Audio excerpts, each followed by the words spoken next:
안녕하세요. 사연을 시작하기에 앞서 구독과 좋아요 부탁드려요. 감사합니다. 사연 시작해 볼게요. 결혼할 때 우리는 모든 걸 반반으로 하기로 약속했었죠. 집값도, 결혼 비용도, 생활비도 모든 걸 공평하게 나누기로 했었어요. 그런데 시어머니는 처음부터 저를 마음에 들어 하지 않으셨어요. 남편이 저보다 특별히 뛰어난 것도 없었는데 마치 제가 모자라다는 식으로 계속 깎아내리셨어요. 처음 인사드릴 때부터 느꼈어요. 시어머니는 저를 아예 눈에 두지도 않으셨죠.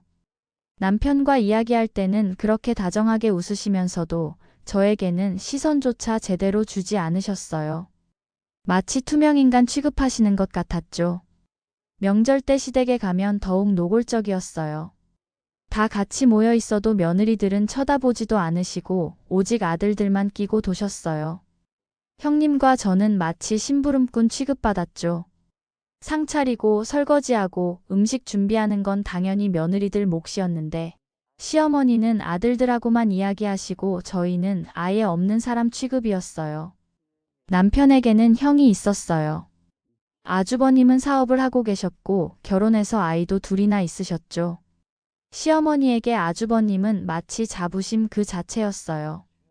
사업하는 큰아들을 정말 자랑스러워하셨고 아들 둘에 대한 사랑이 극진하셨죠.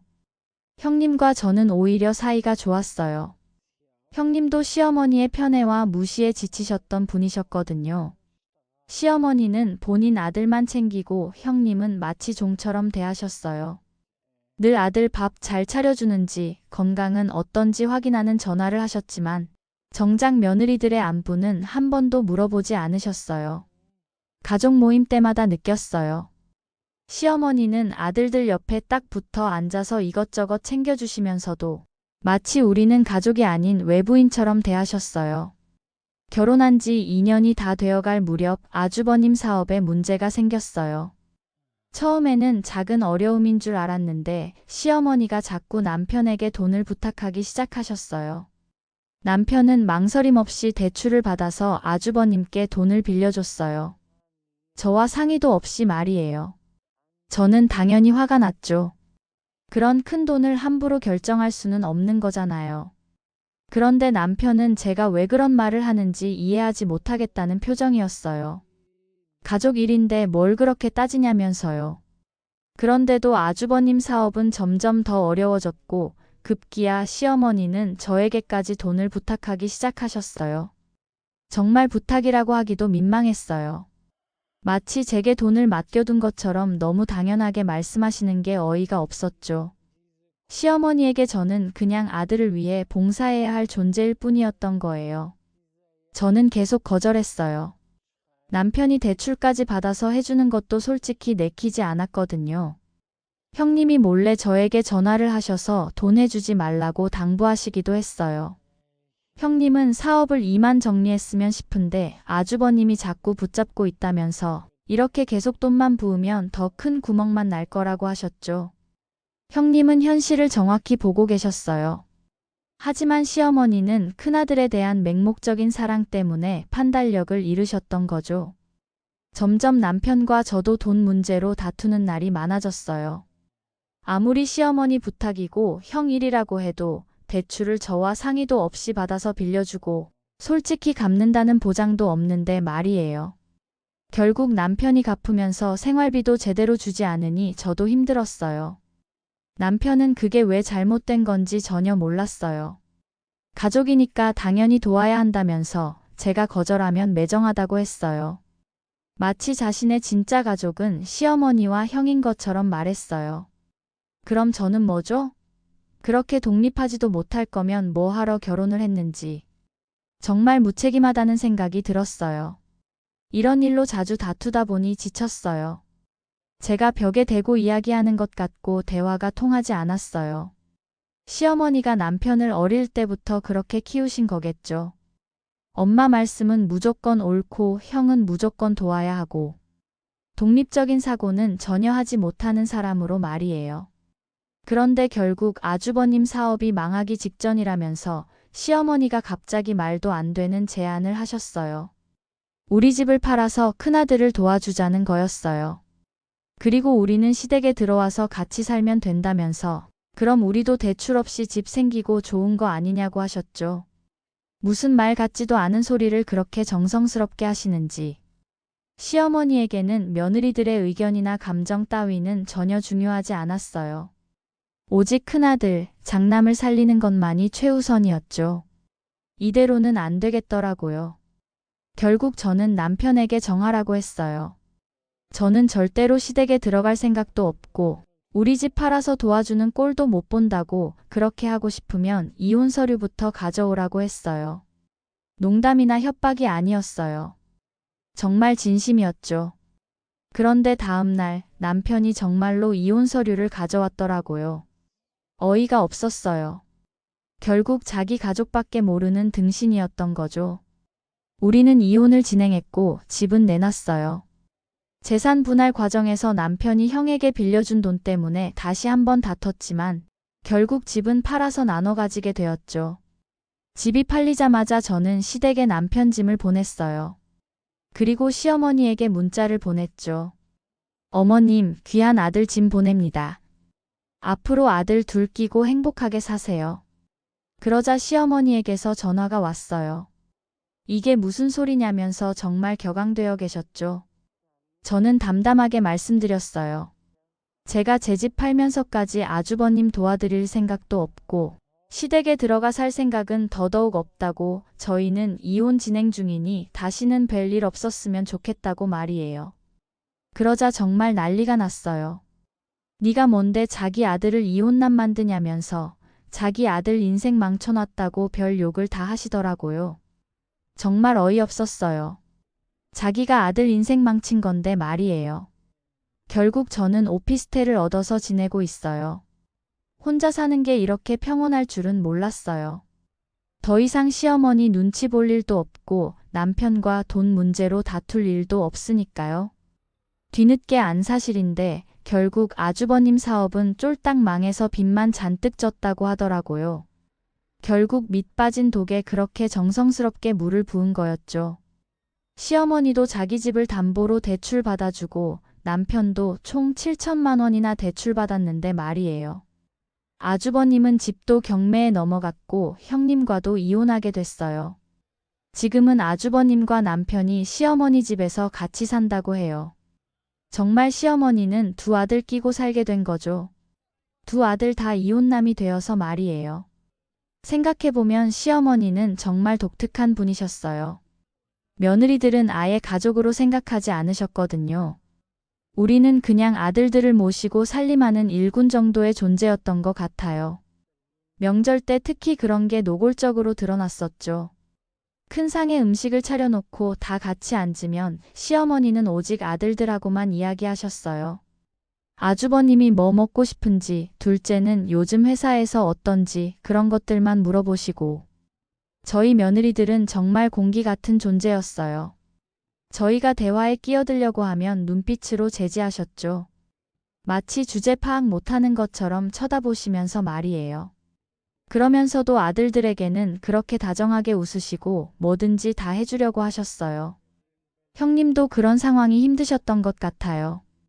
아주버님은 엄마의 사랑을 독차지하면서 자라서 그런지 모든 걸 당연하게 여기시더라고요. 사업이 어려워져도 가족들이 도와주는 게 당연하다고 생각하시는 것 같았어요. 시어머니는 그런 아주버님을 더욱 특별하게 대하셨어요. 사업한다는 이유만으로도 대접을 받으셨죠. 반면 남편은 그냥 둘째일 뿐이었어요. 물론 사랑받기는 했지만 아주버님과 비교하면 확실히 차이가 있었죠. 그런데도 남편은 그런 차별을 당연하게 받아들이고 있었어요. 어릴 때부터 그렇게 자라서 그런 건지 형이 더 중요하다고 생각하는 것 같았어요. 아주버님은 집이 경매에 넘어가면서 형님과도 이혼하게 됐을 때 형님이 마지막으로 저에게 전화를 주셨을 때 말씀하시더라고요. 동서, 이 집안에서 벗어나게 된 걸 축하해. 한 살이라도 어릴 때 빨리 갈 길 가는 게 나아. 형님 목소리에서 해방감이 느껴졌어요. 형님도 얼마나 힘드셨을까 싶었죠. 아들만 아는 시어머니 밑에서 며느리로 산다는 게 얼마나 고통스러웠을지 말이에요. 지금 시어머니는 정말로 두 아들과 함께 살고 계셔요. 그렇게 원하셨던 대로 말이에요. 하지만 두 아들 모두 이혼남이 되어서 손자들도 만나기 어려워졌다고 해요. 그 많은 사랑이 결국 무엇을 가져다 준 걸까요? 가끔 생각해보면 참 아이러니해요. 시어머니는 그렇게 아들들을 사랑한다고 하셨는데 결국 그 사랑이 아들들 인생을 망친 거잖아요. 건전하지 못한 편애와 잘못된 가족관이 온 가족을 무너뜨린 거였죠. 요즘은 새로운 사람도 만나고 있어요. 저를 존중해주고 중요한 결정을 할 때 함께 상의하는 사람이에요. 이런 게 정상적인 관계구나 싶어요. 서로를 동등한 인간으로 대하고 서로의 의견을 존중하는 관계 말이에요. 혼자서도 충분히 행복할 수 있다는 걸 이제야 알았어요. 누군가에게 의존하지 않아도, 누군가의 인정을 받지 않아도 제 자신만으로도 충분히 가치 있는 사람이라는 걸 깨달았죠. 형님이 한번 말씀하신 적이 있어요. 시어머니가 자기는 며느리가 아니라 자기 아들 밑에 있는 하녀라고 생각하시는 것 같다고요. 정말 그런 것 같았어요. 문득 그동안 있었던 일을 생각해 봤어요. 그대로 살았다면 제 인생이 어떻게 될까 하고요. 시댁에 들어가서 시어머니와 남편 그리고 아주버님까지 모시고 사는 건 상상만 해도 끔찍했어요. 더구나 시어머니의 성격상 저를 더욱 종처럼 부리게 뻔했어요. 자기 집에서 얹혀 사는 주제에 뭘 어쩌겠냐면서 말이에요. 생각만 해도 숨이 막혔어요. 그래서 남편에게 최후 통첩을 했던 거예요. 정말 진심이었어요. 그렇게 시어머니가 중요하고 형이 중요하면 저와는 갈 길이 다르다고 생각했거든요. 남편이 이혼 서류를 가져왔을 때 오히려 속이 시원했어요. 드디어 이 사람의 진짜 모습을 본 것 같았거든요. 결국 선택의 순간에 시어머니를 택한 거잖아요. 이혼 서류에 서명하면서도 후회는 없었어요. 오히려 왜 진작 이런 결정을 내리지 못했나 싶었죠. 그동안 얼마나 많은 시간을 낭비했는지 아까웠어요. 시어머니는 끝까지 저를 원망하셨어요. 제가 자기 아들을 버렸다면서, 가족을 배신했다면서 온갖 말씀을 다 하셨죠. 하지만 정말 가족을 배신한 건 누구였을까요? 저는 이제 새로운 꿈을 꾸고 있어요. 작은 카페를 차리고 싶어요. 제가 좋아하는 원두로 커피를 내리고 제가 좋아하는 음악을 틀어놓고 여유롭게 손님들과 이야기하는 그런 카페. 혼자 사는 지금이 정말 행복해요. 아무도 제게 간섭하지 않고 제 시간을 온전히 제가 쓸 수 있어요.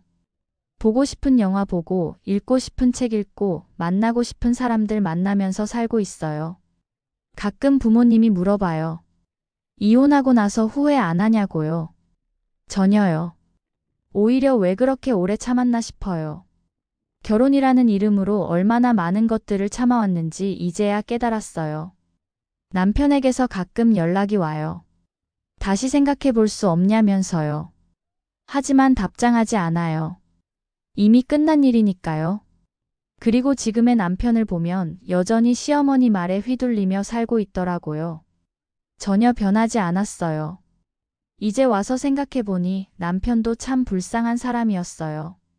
어머니의 잘못된 사랑에 취해서 독립적인 사고를 하지 못했던 거잖아요.